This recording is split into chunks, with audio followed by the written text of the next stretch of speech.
साहेब एका ढसा ढसा रडतात, रमायला म्हणतात रामू लोक जाऊ बा मला सोडून मी पोरगा होईल ग. आणि रडता रडता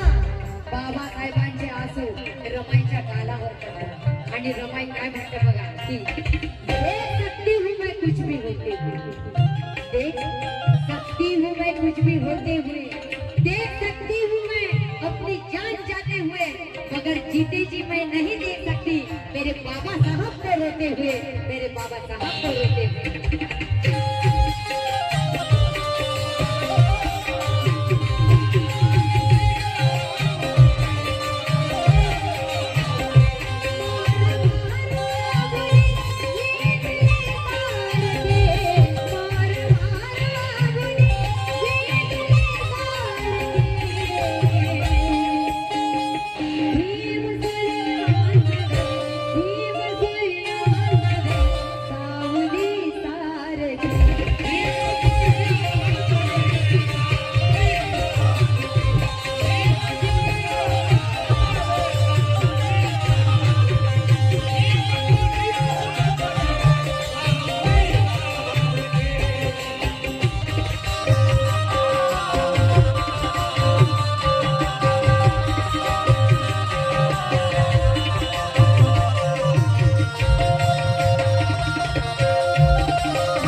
लक्ष दिलं नाही, समाजाकडे लक्ष दिलं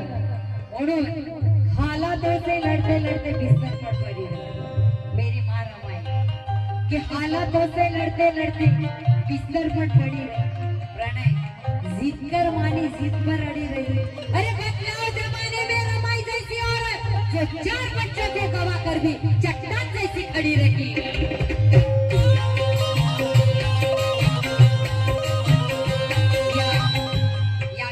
कवी या महाराष्ट्राचे सुप्रसिद्ध कवी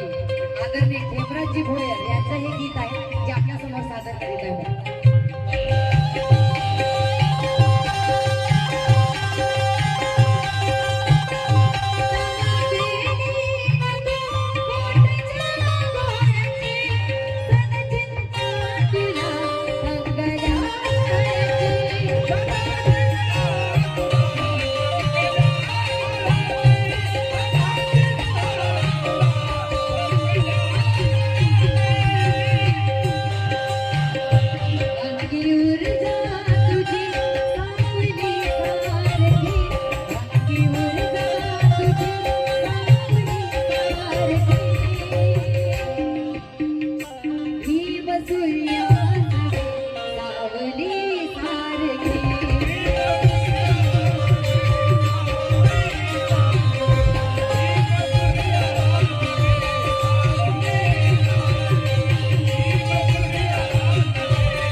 कशामुळे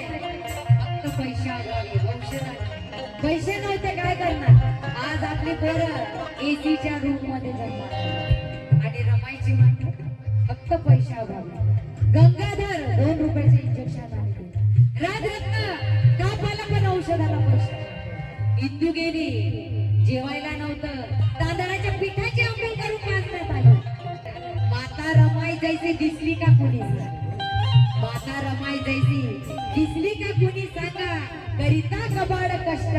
रुसली का कधी सांगा त्या रामजीची सून अर्धांगिनी भीमाची पाहून कुणाचे दुःख कधी हसली का ती सांगा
साहेब म्हणतात की रामू मी पोरगा झालो ग कारण आजपर्यंत माझ्या सुख दुःखात तू सोडती होती पण आता तू गेली माझ्या अर्ध्यावरती तू मला सोडून दिली ग कारण तेरा दर्जा आसमां से ऊंचा तेरा दर्जा आसमां से ऊंचा है ममता का हिमालय तेरे कद से नीचा है 2 करोड़ बच्चे कैसे संभाले होंगे माँ रमाई ने अपने आंचल में और ये सवाल मैंने आज मेरी माँ से पूछा है